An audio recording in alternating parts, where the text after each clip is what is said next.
ബിസ്മില്ലാഹിർ റഹ്മാനിർ റഹീം. Hello, welcome back. എന്തുണ്ട് വിശേഷം? അപ്പോൾ ഇന്നൊരു ഞാൻ വ്ളോഗായിട്ടാണ് വന്നിട്ടുള്ളത്. ഇതിൽ അടിപൊളിയായിട്ടുള്ള ഒരു മുഗലായി ബിരിയാണിയും കൂടി ഉണ്ടാക്കുന്നുണ്ട്. എന്തായാലും കണ്ടു നോക്കാം, നിങ്ങൾക്ക് തീർച്ചയായിട്ടും ഇഷ്ടപ്പെടും. അപ്പോൾ ഇതാ ഞാൻ കാലത്ത് തന്നെ തുടങ്ങിയിട്ടുണ്ട്. ആദ്യമേ ഞാൻ കിച്ചണിലോട്ട് വന്നിട്ട് വെള്ളമൊക്കെ കുടിച്ചിട്ട് ആ പരിപാടികളൊക്കെ കഴിഞ്ഞിട്ട് ഞാൻ ആദ്യമേ തുണി അലക്കാനിടാമെന്ന് വിചാരിച്ചത്. അപ്പോൾ അത് അലക്കിക്കിട്ട് നല്ല മഴയല്ലേ, എന്തായാലും പുറത്തൊന്നും പോകാൻ പറ്റില്ല. അപ്പോൾ ഉള്ളിൽ തന്നെ ഇട്ടിട്ട് എല്ലാം ഉണക്കിയെടുക്കണം. അപ്പോൾ അതുകൊണ്ട് കാലത്ത് തന്നെ എല്ലാ പണികളും തുണിയുടെ പണികളൊക്കെ അലക്കി തീർക്കാമെന്ന് വിചാരിച്ചത്. അപ്പോൾ ഞാൻ എപ്പോഴും ഇല്ലേ വാഷിംഗ് മെഷീനിൽ എല്ലാവരും ഒന്നിച്ചിട്ടല്ലേ നമ്മൾ ഇടാൻ പോകുന്നത്. അപ്പോൾ ഈ ഡെറ്റോൾ എന്തായാലും ഞാൻ മസ്റ്റായിട്ട് ഇടുന്ന ഒരു ലിക്വിഡാണ് കേട്ടോ. എന്തായാലും അത് എല്ലാവരും ഒന്നിച്ചിട്ട് ഇടുമ്പോൾ നമ്മൾ കുട്ടികളാകുമ്പോൾ എന്തായാലും ആ ഡെറ്റോൾ ഇടുന്നത് നല്ലതാണ്. അപ്പം നമുക്ക് ചൊറിച്ചിലും അങ്ങനത്തെ എന്തെങ്കിലും ഉണ്ടെങ്കിൽ അത് മറ്റുള്ളവർക്ക് പകരുമില്ല കേട്ടോ. അതിൽ തന്നെ ആ വാഷിങ്ങിൽ തന്നെ അതെല്ലാം നീറ്റായിട്ട് തന്നെ ക്ലീൻ ആയിക്കോളും. അപ്പോൾ എന്തായാലും ഡെറ്റോൾ ഇടാൻ നിങ്ങൾ ഒന്ന് ട്രൈ ആക്കുക. അങ്ങനെ ഇതാ വാഷിംഗ് മെഷീൻ്റെ പണികളൊക്കെ കഴിഞ്ഞ് ഇനിയിപ്പോൾ റെഡി ആയിട്ട് കിട്ടിക്കൊള്ളുമല്ലോ. പിന്നെ ഇതാ ഞാൻ നേരെ ഫ്രിഡ്ജിലോട്ട് മാവ് ഉണ്ടായിരുന്നു. അപ്പോൾ അതെടുത്ത് പിന്നെ രാത്രിക്കത്തെ കുറച്ച് ഭക്ഷണങ്ങളൊക്കെ ഉണ്ടായിരുന്നു ബാക്കി വന്നത്. അതിപ്പോൾ ഇനി കഴിക്കൂലാരും എന്നിട്ടുണ്ടെങ്കിൽ അതൊക്കെ കളയുന്നത് തന്നെയാണ്. എന്നാൽ അധികം ഇല്ല, പക്ഷെ കഴിക്കാൻ പറ്റാത്തതൊക്കെ ഞാൻ കളയാറാണ് ഉള്ളത്. അങ്ങനെ അതൊക്കെ കഴിച്ചിട്ട് കുറച്ച് മീറ്റിംഗ് ഒക്കെ ഉണ്ടായിരുന്നു. അതൊക്കെ കഴിഞ്ഞിട്ടാണ് ഞാൻ എൻ്റെ കിച്ചണിലോട്ട് പോകുന്നത്. ആ സമയത്ത് കുട്ടികളുണ്ടെങ്കിൽ എന്തെങ്കിലും തപ്പിപ്പിടിക്കും, ബിസ്ക്കറ്റ് വേണം, അത് വേണം, ഇത് വേണം എന്നൊക്കെ പറഞ്ഞിട്ട് അങ്ങനെ ഇതാ ഞാൻ ബ്രേക്ക്ഫാസ്റ്റ് റെഡിയാക്കാൻ ഉരുളി എടുത്തിട്ടുണ്ട് കേട്ടോ. അപ്പോൾ ഇന്ന് ബ്രേക്ക്ഫാസ്റ്റ് ഞാൻ ഒരു മീഡിയം സൈസിലുള്ള കൽത്തപ്പം ഉണ്ടാക്കാമെന്നാണ് വിചാരിക്കുന്നത്. കാരണം മാവൊക്കെ റെഡി ഉണ്ടല്ലോ. അപ്പോൾ ഇത് ഞാൻ ചട്ടി അടുപ്പത്ത് വെച്ചിട്ട് കൊടുത്തിട്ടുണ്ട്. ഇനിയിപ്പോൾ കൗണ്ടർ ടോപ്പ് ഒന്ന് ക്ലീൻ ആക്കുക, കുറച്ച് പാത്രം ബാക്കിയുള്ളൂ. അത് ഞാൻ സാധാരണ കാലത്ത് തന്നെയാണ് എല്ലാം നീറ്റാക്കാറുള്ളത്. ഇന്ന് കഴിച്ച പാത്രങ്ങളൊക്കെ രാത്രി തന്നെ കഴുകി ക്ലീനാക്കി വെച്ച് കൊടുക്കും. ഇങ്ങനെ ഈ ബക്കറ്റിൽ ഇങ്ങനെ വെച്ച് കൊടുക്കാറാണ് പതിവ്. ബാക്കിയുള്ളത് കാലത്ത് ഇങ്ങനെ എടുത്തിട്ട് എല്ലാം ഫ്രിഡ്ജിൽ വെച്ച് കൊടുത്തിട്ട് എല്ലാ പാത്രങ്ങളൊന്നും ക്ലീൻ ആക്കാറുള്ളത്. അങ്ങനെ ഇത് ഞാൻ ഉരുളി വെച്ച് കൊടുത്തിട്ടുണ്ട്. ഞാൻ നല്ല മീഡിയമിലാണ് കേട്ടോ തീ വെച്ച് കൊടുത്തിട്ട് ബാക്കി ജോലികളൊക്കെ ചെയ്യുന്നത്. അപ്പോൾ പിന്നെ ഈ ഉരുളി ഇങ്ങനെ ചൂടാവാൻ കുറച്ച് സമയം എടുക്കുമല്ലോ. അപ്പോൾ ആ സമയത്ത് എൻ്റെ ബാക്കി ജോലികളൊക്കെ ഞാൻ ചെയ്യാൻ പോവുക. അപ്പോൾ ഇത് മാവ് ഞാൻ ഒരു ബോക്സിലായിരുന്നു വെച്ച് കൊടുത്തത്. അതിപ്പോൾ നല്ലൊരു ബൗളിലോട്ട് ഒഴിച്ച് കൊടുത്തിട്ട് എല്ലാം കൂടി ഒന്ന് മിക്സ് ആക്കുക. എന്നിട്ട് മാവ് ചട്ടിയിലോട്ട് ഒഴിച്ച് കൊടുക്കുന്നുണ്ട്. ആ സമയത്ത് എല്ലാം കുക്കായിട്ട് കിട്ടിക്കൊള്ളുമല്ലോ. പിന്നെ ഇതാ പാലുണ്ടായിരുന്നു, ഞങ്ങൾ കുടിക്കാനുള്ള കോഫിയും കൂടി റെഡിയാക്കാൻ പോവുക.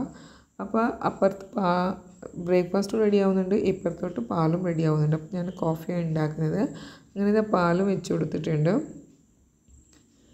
എന്നിട്ട് ബാക്കിയുള്ള ജോലികൾ എന്തെങ്കിലും ബാക്കി ഉണ്ടാവും. അപ്പോൾ ഒരു ദിവസം കൊണ്ടുവന്ന മുട്ടയില്ലേ, അതിങ്ങനെ പാക്കറ്റിൽ തന്നെ ബാക്കി ഉണ്ടായിരുന്നു. അപ്പോൾ അതൊരു ബോക്സിൽ വെച്ച് കൊടുത്തിട്ട് ഞാൻ ഫ്രിഡ്ജിൽ മുട്ട വെക്കാറില്ല, ഞാനിങ്ങനെ പുറത്താണ് കേട്ടോ വെച്ച് കൊടുക്കുന്നത്.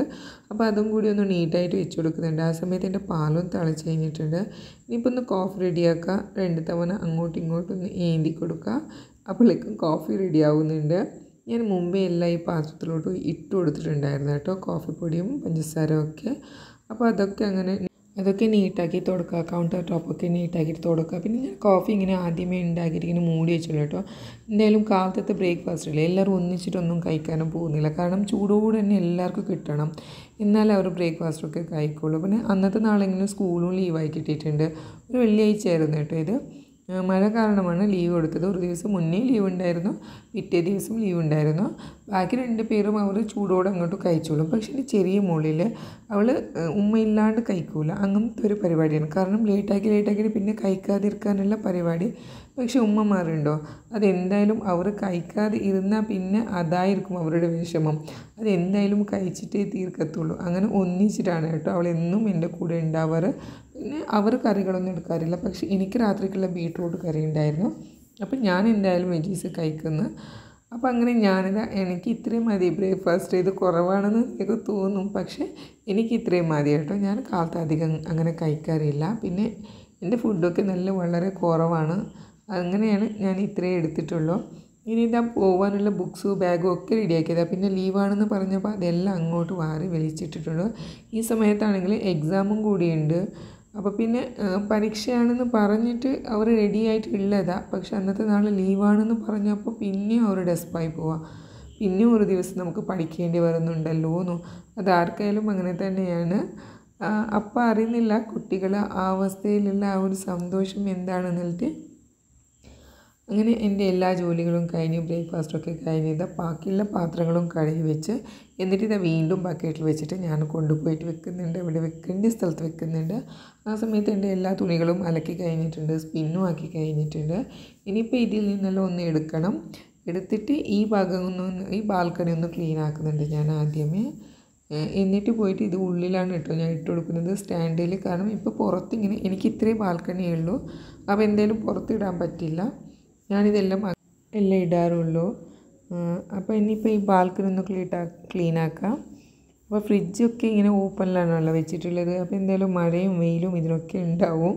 അപ്പോൾ അതൊന്ന് അത്രയ്ക്ക് അങ്ങോട്ട് ഡീപ്പായിട്ട് തന്നെ അതിന് മുകളിൽ വീഴാതിരിക്കാൻ വേണ്ടിയിട്ടാണ് ഞാനിങ്ങനെ തുണി വെച്ച് കൊടുക്കുന്നത്. എന്നാൽ ഈ തുണി അങ്ങനെ ഇട്ട് കൊടുത്താൽ തുണിയും എന്തെങ്കിലും കാറ്റൊക്കെ വന്നാൽ അത് വീണുകൊണ്ടിരിക്കും. അപ്പോൾ അതിൻ്റെ മുകളിൽ ഞാൻ ബക്കറ്റൊക്കെ അങ്ങ് വെച്ച് കൊടുക്കും. എന്നിട്ട് ഞാനും ഉള്ളിലോട്ട് പോയി. പിന്നെ ഇതെൻ്റെ മുകളിലെ പരിപാടിയാണ് കേട്ടോ. അവളാണെങ്കിലും അവിടെ ഇരുന്ന് ബാൽക്കണിയിൽ കളിച്ചുകൊണ്ടിരിക്കുക. പിന്നെ ഇന്ന് ലീവല്ലേ, കുട്ടികളോടും കുറച്ച് ചെറുതായിട്ടൊക്കെ ഞാൻ ജോലികളൊക്കെ ചെയ്യിപ്പിക്കാറുണ്ട്. പിന്നെ 2 പെണ്ണുമക്കളോട് എന്തെങ്കിലും ജോലി ചെയ്യിപ്പിക്കാം. പക്ഷേ ആൺകുട്ടീനോട് ഇങ്ങനത്തെ പരിപാടികളേ ഉള്ളൂ. വീട്ടിലിരുന്ന ഒന്ന് ഗെയിം കളിക്കുക, അല്ലാന്നുണ്ടെങ്കിൽ എന്തെങ്കിലും തലകുത്തി മറിഞ്ഞുകൊണ്ട് എന്തെങ്കിലും ഒന്ന് ചെയ്തുകൊണ്ടിരിക്കുക, അത്രയേ ഉള്ളൂ. പക്ഷെ ഞാനങ്ങനെ വിടാറില്ല കേട്ടോ. എന്തെങ്കിലും ഒരു ചെറിയ പണിയെങ്കിലൊക്കെ ചെയ്യും. ഈ സ്റ്റാൻഡിൽ നിന്ന് എടുത്ത തുണികളൊക്കെ ഇല്ലേ, അതൊക്കെ ഞാനിത് ഇവരുടെ കൊണ്ടാണ് മടക്കി വെക്കാൻ പറയുന്നത്. അവരുടെ ഡ്രസ്സ് തന്നെ ഉള്ളൂ, അത് അവർക്ക് മടക്കാനുള്ളതാണ് കേട്ടോ. അതെന്നും ഞാൻ അവരെ കൊണ്ടാണ് ചെയ്യിപ്പിക്കാറ് പതിവുള്ളത്. അപ്പോൾ എനിക്ക് ഈ തുണി മടക്കുന്ന ജോലിയിൽ എനിക്ക് ചെറുപ്പം തൊട്ട് ഭയങ്കര ഒരു മടിയുള്ള ഒരു ജോലിയാണ് കേട്ടോ. തുണി മടക്കുക, തുണി കഴുകി ക്ലീനാക്കി എല്ലാം ഉണക്കിയൊക്കെ കൊടുക്കും. പക്ഷേ ഈ തുണി മടക്കുന്ന ജോലിയിൽ അത് എന്നെക്കൊണ്ട് ചെറുപ്പം തൊട്ട് എനിക്ക് വയ്യാത്ത ഒരു തലവേദന ആയിട്ടുള്ള ഒരു ജോലിയും കൂടിയാണ്. അപ്പോൾ ഇതെല്ലാം നീറ്റായിട്ടുണ്ട്. എനിക്ക് ഡോർക്ക് കുറേ നാളായി ഞാൻ ഇങ്ങനെ തുടച്ചെടുക്കണം, ക്ലീൻ ആക്കണമെന്ന് വിചാരിക്കുന്നത്. അപ്പോൾ ഇന്ന് എന്തായാലും ഷൂട്ടാക്കുന്നുണ്ട്, അപ്പോൾ ചെയ്യാമെന്നാണ് വിചാരിച്ചത്. അപ്പോൾ ഞാൻ അങ്ങനത്തെ ജോലികളൊക്കെ ചെയ്യുമ്പോൾ ഇല്ലേ, എൻ്റെ നൂറൊക്കെ ഭയങ്കര ഒരു ആഗ്രഹമാണ് ഞാൻ ചെയ്യുന്നു. അപ്പോൾ ഞാൻ വിചാരിച്ചു എനിക്ക് ബാക്കിയുള്ള ജോലികളൊക്കെ ചെയ്യാൻ പറ്റും. പിന്നെ ഈ ടേബിളിൻ്റെ അടിയൊക്കെ ഇല്ലേ, ഡൈനിങ് ടേബിളിൻ്റെ അടിഭാഗമൊക്കെ അതൊക്കെ ക്ലീൻ ആക്കാണ് ഞാൻ അവളൊക്കെ വിട്ടു. അപ്പോൾ അവൾ കളിച്ചുകൊണ്ട് അത് ചെയ്യുക. അപ്പോൾ അത് നീട്ടും ആവും, നമുക്ക് ജോലിയും ആയി കിട്ടും. അപ്പം ഞാനത് അവളെ കൊണ്ട് ചെയ്യിപ്പിച്ചത്, അല്ലാത്ത അവളെ കൊണ്ടൊന്നും ചെയ്യിപ്പിക്കാറില്ല. അങ്ങനെ വീട്ടിലെ എല്ലാ ജോലികളും കഴിഞ്ഞിട്ട് ഇനി ഉച്ചയ്ക്കത്തുള്ള ഭക്ഷണം ഉണ്ടാക്കുന്ന പരിപാടികളും മാത്രമേ ബാക്കിയുള്ളത്. അപ്പോൾ ഇനിയിപ്പോൾ ഉച്ചയ്ക്കൊക്കെ ഉണ്ടാക്കി ഞാനത് ഉച്ചയ്ക്കും രാത്രിക്കും 2 നേരത്തേക്കുള്ളതാണ് ഉണ്ടാക്കുന്നത്. അപ്പം ഇനി എക്സ്ട്രാ വേറെ ഒന്നും ഫുഡ് ഉണ്ടാക്കാൻ പോവില്ല. അങ്ങനെ ഇപ്പോൾ ഞാൻ വിചാരിച്ചു കുട്ടികൾക്കാണെങ്കിൽ ബിരിയാണി ഇഷ്ടം, പക്ഷേ ബിരിയാണിയിൽ ഒരുപാട് മസാലകളൊന്നും വേണ്ട, എരിവും വേണ്ട. അപ്പം ഞാൻ വിചാരിച്ചു മുഗലായി ചിക്കൻ ബിരിയാണി ഉണ്ടാക്കാമെന്ന്. അപ്പോൾ അതാകുമ്പോൾ കാണാനും നല്ല വൈറ്റായിട്ട് തന്നെ ഉണ്ടാവും, അധികം എരിവും ഉണ്ടാവില്ല. എരിവിന് ഞാനിത് 5-6 പച്ചമുളക് ഇട്ട് കൊടുത്തിട്ടുണ്ട്. പിന്നെ അതിലേക്ക് ഒരു 3 ടേബിൾ സ്പൂൺ, ഞാനിപ്പോൾ 1 കിലോ ചിക്കനാണ് എടുത്തിട്ടുള്ളത്, ഒരു 3-3.5 ടേബിൾ സ്പൂണോളം തൈരും പിന്നെ അതിലേക്കൊരു 1/2 കപ്പോളം ഫ്രഷ് ക്രീമും ആഡ് ആക്കുന്നുണ്ട്. എന്നിട്ട് മിക്സിയിൽ നല്ലോണം ഒന്ന് അരച്ചെടുക്കുന്നുണ്ട്. പിന്നെ ചിക്കൻക്കില്ല ഞാൻ ഒരു ലെമണും പിന്നെ 1.5 ടേബിൾ സ്പൂണോളം ഇഞ്ചി വെളുത്തുള്ളിയുടെ പേസ്റ്റും ഇട്ട് കൊടുത്തിട്ടുണ്ട്. എന്നിട്ട് അതിലേക്ക് ഈ ഫ്രഷ് ക്രീമിൻ്റെ കൂട്ടിട്ട് കൊടുക്കുന്നുണ്ട്. എന്നിട്ട് അതിലേക്ക് ചിക്കൻ ഇട്ട് കൊടുക്കുന്നുണ്ട്, ഉപ്പിട്ട് കൊടുക്കുന്നുണ്ട്. എന്നിട്ട് നല്ലോണം ഒന്ന് മിക്സ് ആക്കുക, മാരിനേറ്റ് ആക്കി വെച്ച് കൊടുക്കുന്നുണ്ട്. മാരിനേറ്റ് അങ്ങനെ ഒരുപാട് നേരമൊന്നും ഉണ്ടാക്കിയിട്ട് കൊടുക്കുന്നില്ല. ഞാനില്ലേ എപ്പോൾ ബിരിയാണി ഉണ്ടാക്കുമ്പോൾ ഒരുപാട് വീഡിയോസൊക്കെ നോക്കിയിട്ട് പക്ഷെ ഉണ്ടാക്കുന്നതോ എനിക്ക് തോന്നുന്ന ബിരിയാണിയാണ് ഞാൻ ഉണ്ടാക്കുന്നത്. എൻ്റെ അടുത്ത് എന്താ സാധനങ്ങളുണ്ട് അതൊക്കെ വെച്ചിട്ടാണ് ഞാൻ ബിരിയാണി ഉണ്ടാക്കുന്നത്. ഒരിക്കൽ പോലും ഞാൻ എൻ്റെ ഈ യൂട്യൂബിലൊക്കെ കാണുന്നത് പോലെ ഒന്നും ഉണ്ടാക്കാറേ ഇല്ല. അങ്ങനെ ഇനിയിപ്പോൾ ചോറും വെച്ച് കൊടുത്തിട്ടുണ്ട്, ചിക്കൻ മാരിനേറ്റ് ആക്കി വെച്ച് കൊടുത്തിട്ടുണ്ട്. പിന്നെ വെള്ളത്തിൽ അരി കുതിർക്കാൻ വെച്ച് കൊടുത്തിട്ടുണ്ട്. ഇനിയിപ്പോൾ അരി തിളക്കാനും വെച്ച് കൊടുത്തിട്ടുണ്ട്. പിന്നെ ചിക്കൻ ഞാൻ ബിരിയാണി ഉണ്ടാക്കുന്ന രീതി എന്ന് പറഞ്ഞാൽ കാബൂലി പുലാവൊക്കെ ഉണ്ടാക്കില്ലേ, അതുപോലെയാണ് ബ്ലാക്ക് റൈസിനും ബ്രൗൺ റൈസിനും ക്യാരറ്റും ഇട്ടിട്ട് ഒന്ന് ഫ്രൈ ആക്കിയിട്ട് എടുക്കുന്നുണ്ട്. അത് ഫ്രൈ ആവുന്ന നേരത്തെ ഇവിടെ വെള്ളത്തിലോട്ട് ഞാൻ കുറച്ച് ഗരം മസാലകൾ ആഡ് ആക്കുന്നുണ്ട്. പട്ട, ഗ്രാമ്പ്, പിന്നെ ബേ ലീവ്സ് അങ്ങനത്തെ ഐറ്റംസുകളൊക്കെ റെഡിയാക്കുന്നുണ്ട്. അതിലേക്ക് ഉപ്പ് ഇട്ട് കൊടുത്തിട്ടുണ്ട്. ആ സമയത്ത് എൻ്റെ ബ്ലാക്ക് റൈസിന് ക്യാരറ്റ്, കാഷ്യൂനട്ട് ഇതൊക്കെ ഇവിടെ ഫ്രൈ ആയിട്ടുണ്ട്. ഇതൊക്കെ ഒന്ന് കോരി മാറ്റുന്നുണ്ട്. പിന്നെ ഇല്ലേ ഈ ബരിസ്റ്റയില്ലേ, ഇത് ഞാൻ മുമ്പേ റെഡിയാക്കിയിട്ട് വെക്കുന്നത്. ഇങ്ങനെ ബോക്സിലിട്ടിട്ട് ഞാനിങ്ങനെ ഫ്രീസറിൽ വെച്ചെടുക്കും. എനിക്ക് ബിരിയാണി ഉണ്ടാക്കുന്നത് എളുപ്പമായിട്ട് എപ്പോഴും, കാരണം ഞാൻ ഈ ഉള്ളി ഫ്രൈ ആക്കുന്നതല്ലേ, നമുക്കെപ്പോഴും ബിരിയാണിയിൽ ഭയങ്കരമായിട്ടൊരു മടിയുള്ളൊരു കാര്യം, കുറേ സമയം കൂടി എടുക്കും. പക്ഷേ ഞാനിതിങ്ങനെ ചെയ്തിട്ടില്ല, ഫ്രിഡ്ജിൽ വെച്ച് കൊടുക്കുന്നുണ്ട്. അതുകൊണ്ട് തന്നെ എനിക്ക് ബിരിയാണി ഉണ്ടാക്കുമ്പോൾ ആ ഒരു ജോലി കിട്ടാറില്ല. അങ്ങനെ ഇതാ അപ്പോൾ ആദ്യമേ ഇതിൽ നിന്ന് എല്ലാം കോരി മാറ്റിയിട്ട് ആദ്യം ഓയിലും ഞാൻ കുറേ കൂട്ടി കൊടുത്തിട്ടില്ല. ഇപ്പോൾ ഇത് 1 കിലോ ചിക്കനും 2 കപ്പ് ബാസ്മതി റൈസാണ് എടുത്തിട്ടുള്ളത്. ഇതിലോട്ട് ഞാനൊരു 3-3.5 ടേബിൾ സ്പൂണോളം സൺഫ്ലവർ ഓയിലാണ് ഇട്ട് കൊടുത്തിട്ടുള്ളത്. എന്നിട്ട് അതിലോട്ട് എല്ലാം ഫ്രൈ ആക്കി എടുത്തിട്ടുണ്ട്. എന്നിട്ട് അതിലോട്ട് തന്നെ ഞാൻ ചിക്കനും ഇട്ട് കൊടുക്കുന്നുണ്ട്.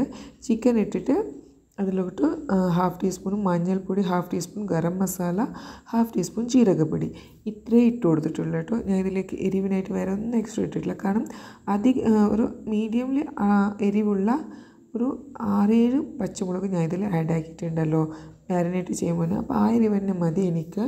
നിങ്ങൾക്ക് നിങ്ങളുടെ ഇഷ്ടം പോലെ നിങ്ങൾ എരിവ് ഇനിയും ആഡ് ആക്കാം. ഇതിലേക്ക് ചില്ലിപ്പൊടിയുടെ പിന്നെ ഞാൻ ഉണ്ടാക്കുന്നത് ഇപ്പോൾ മുഗലായി ചിക്കനാണ്, അപ്പോൾ അത് വെളുത്തിട്ടാണ് ഉണ്ടാവാറ്. അപ്പോൾ അതിലോട്ട് ഞാൻ ചില്ലി പൊടി ആഡ് ആക്കിയിട്ടില്ല. നിങ്ങൾക്ക് വേണമെന്നുണ്ടെങ്കിൽ ഇതിൽ പെപ്പർ പൊടി ആഡ് ആക്കാം.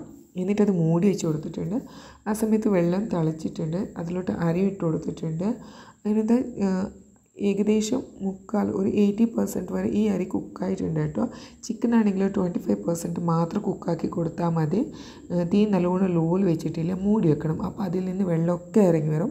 ആ വെള്ളത്തിലോട്ട് വേണം നമുക്ക് ഈ 80% വരെ കുക്കായിട്ടുള്ള ബാസ്മതി റൈസില്ലേ അതിലോട്ട് ഇട്ട് കൊടുത്തിട്ട് 1 മണിക്കൂർ നേരം നമുക്ക് മൂടി വെച്ച് കൊടുക്കണം.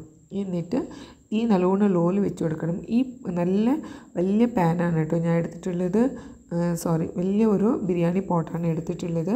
ഇതിപ്പോൾ ഇങ്ങനെ വെച്ച് കൊടുക്കുമ്പോൾ നമ്മളെല്ലാം ഇട്ടിട്ട് ദമ്മിൽ വെച്ച് കൊടുക്കുമ്പോൾ തീ ഓഫാക്കുന്നതിന് മുമ്പ് നമുക്ക് പാനല്ല കേട്ടോ, തവയല്ല, പാൻ വെച്ച് കൊടുക്കണം ഇതിൻ്റെ അടിഭാഗത്ത്. എന്നാലേ ചോറും ഇറച്ചിയും നല്ലോണം കുക്കായിട്ട് ഇട്ടോളും. പിന്നെ ഇത് ഗാർണിഷാണ് കേട്ടോ ഞാൻ ചെയ്യുന്നത്. ഞാൻ തക്കാളി വെച്ച് കൊടുക്കുന്നുണ്ട്, പുതിന ഇട്ട് കൊടുക്കുന്നുണ്ട്, ലെമൺ വെച്ച് കൊടുക്കുന്നുണ്ട്, പിന്നെ കുറച്ച് കോറിയൻഡർ ലീവ്സ് ഇട്ട് കൊടുക്കുന്നുണ്ട്. എന്നിട്ട് ഇതിലോട്ട് ഞാൻ ഫ്രൈ ആക്കി വെച്ചിട്ടുള്ള ക്യാരറ്റും ബ്ലാക്ക് റൈസിന്, കാഷ്യൂനട്ട്, ബ്രൗൺ റൈസിന് എല്ലാം കൂടി ഇട്ട് കൊടുക്കുന്നുണ്ട്. അതിനുശേഷം ഇതിലേക്ക് ഞാൻ ബറിസ്റ്റയും കൂടി ആഡ് ആക്കുന്നുണ്ട്. ഇതൊക്കെ കാണാനേ ഭംഗിയാണ് കേട്ടോ ഈ ബിരിയാണിയിൽ. ഇതൊക്കെ ചെയ്യാനും നല്ല രസമാണ് കേട്ടോ. എന്നിട്ട് മൂടി വെക്കുക. നിങ്ങൾ പാൻ വെച്ച് കൊടുക്കാൻ ട്രൈ ആക്കുക. ഞാനിപ്പോൾ പാനാണ് വെച്ച് കൊടുത്തിട്ടുള്ളത്. എന്നിട്ട് നല്ല ഒരു വെയിറ്റുള്ള എന്തെങ്കിലും വെച്ച് കൊടുക്കുക.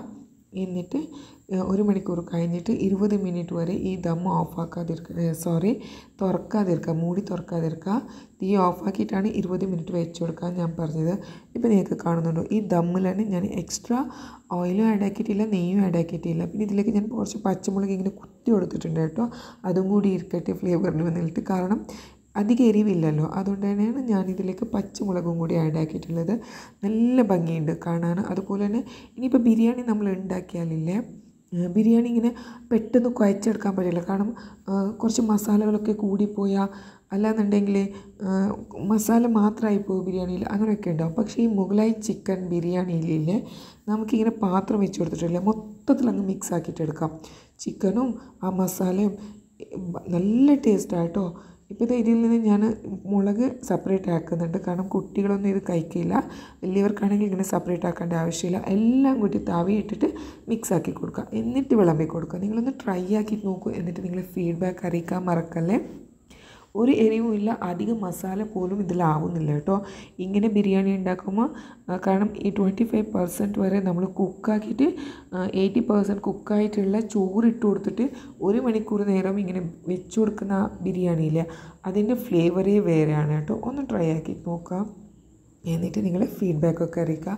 പിന്നെ ഇതിലോട്ട് ഞാൻ ഇനിയിപ്പോൾ ഫ്രൈ ഐറ്റം വേറെ ഒന്നും ഉണ്ടാക്കിയിട്ടില്ല. ഇതിലേക്ക് ഞാൻ വെറും കച്ചമ്പറില്ല, നമ്മുടെ കുക്കുംബർ കച്ചമ്പർ, അത് മാത്രമാണ് കേട്ടോ ഉണ്ടാക്കിയിട്ടുള്ളത്. അപ്പോൾ അതെന്തായാലും മതിയാവും. ഇപ്പം നിങ്ങൾക്ക് വേണമെന്നുണ്ടെങ്കിൽ ഒരുപാട് ഡിഷസൊക്കെ ഉണ്ടാക്കാം. അപ്പോൾ നിങ്ങൾക്കിത് ഞാൻ അടുത്തുനിന്ന് കാണിക്കുന്നുണ്ട്. ഓരോന്ന് ചോറായിട്ട് നല്ല പെർഫെക്റ്റ് ആയിട്ടുള്ള ബിരിയാണി തന്നെ കിട്ടിയിട്ടുണ്ട് കേട്ടോ. അപ്പോൾ എന്തായാലും എനിക്ക് വൈൻഡപ്പ് ആക്കുന്ന സമയമായി. അപ്പോൾ അതിന് മുമ്പ് തന്നെ ഇത് ഞാനില്ലേ ഓൺലൈൻ വഴി സെറാ മോജ എന്ന് പറയുന്ന ഹിജാബീസാണ് കേട്ടോ എടുത്തിട്ടുള്ളത്. ഇത് ഞാനൊരു ഓൺലൈൻ ഷോപ്പിൽ നിന്നാണ് എടുത്തിട്ടുള്ളത്. ഇതിന് മുമ്പ് മോജ എടുത്തിട്ടുണ്ട്. അപ്പോൾ ഇത്തവണ ഞാൻ സെറയാണ് കേട്ടോ എടുത്തിട്ടുള്ളത്. നല്ല അടിപൊളി ഷോളാണ് കേട്ടോ. ഇതിപ്പോൾ നല്ല എന്താ പറയുക, ഇതിന് ഒരു എന്ത് പറയാനുമില്ല, നല്ല അത്രയ്ക്ക് അടിപൊളിയായിട്ടുള്ള നല്ല ലെങ്തി ആയിട്ടുള്ള നല്ല ഷോളാണ്. അപ്പോൾ ഞാനിതിവിടെ 3 കളർ എടുത്തിട്ടുണ്ട്. ഒന്ന് cream colour, butter colour, almond colour, അങ്ങനത്തെ 3 കളർ എടുത്തിട്ടുള്ളതാണ്. അപ്പോൾ ജസ്റ്റ് ഇതൊന്ന് ഞാൻ കാണിച്ചെന്നേ ഉള്ളൂ. അപ്പോൾ എല്ലാം നിങ്ങളെ ഇഷ്ടമാണ്, എടുക്കുന്നതും എടുക്കാത്തതും ഇഷ്ടപ്പെടുന്നതും ഒക്കെ. അപ്പോൾ എന്തായാലും എൻ്റെ ചാനൽ നിങ്ങൾക്ക് ഇഷ്ടമായിട്ടുണ്ടെങ്കിൽ സബ്സ്ക്രൈബ് ആക്കാൻ മറക്കല്ലേ. Thank you.